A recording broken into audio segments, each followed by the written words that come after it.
My sisters and brothers, I greet you all with the love and peace of the Lord.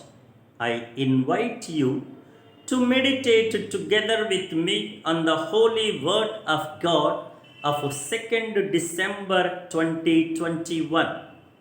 The focus of our reflection: worldly things and interests alone do not make life happy and fulfilled. It is only trusting in God and living a God centered life that gives meaning and beauty to life. The present world seems to be more a wordy world.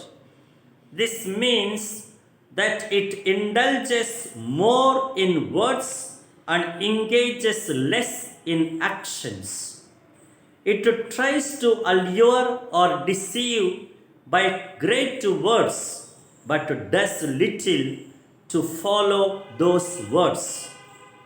Words often do not translate themselves into actions. People know and say many words, but they do not practice them. Talk is big, but living is little. Thus, often there is so much contradiction between words and the corresponding actions. This is very evident in the case of many politicians. They make tall promises but bother little to implement them. Consequently, a lot of deceptivity and dichotomy rules life.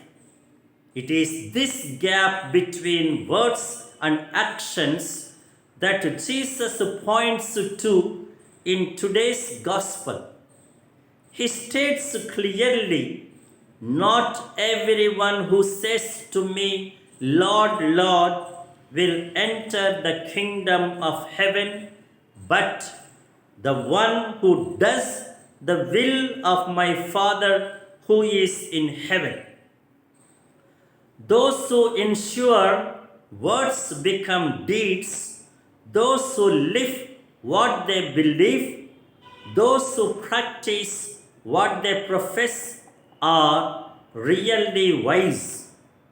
They are like that wise man who builds his house on the rock.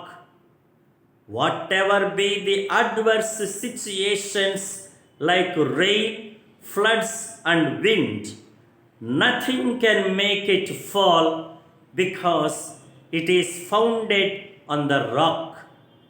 But those who live dichotomous lives where great words do not correspond to good actions are like that foolish man who builds his house on sand. Any unfavorable experience would easily cause his fall. Therefore, be wise. Trust in God. Trust in Him as the one who sets up salvation as walls and bulwarks. Trust in Him forever, for He is an everlasting rock. Trust Him who would keep them in perfect peace, whose minds are stayed on Him. Be wise not to give excessive importance to the earthly and worldly, but rather give priority to God and spiritual concerns and the demands of kindness. And now the direction and the directive for our life: let us become wise to foster an integral life that makes a harmonious blend of good words and good actions. Let us not be mere hearers of the word of God, but doers of it as well.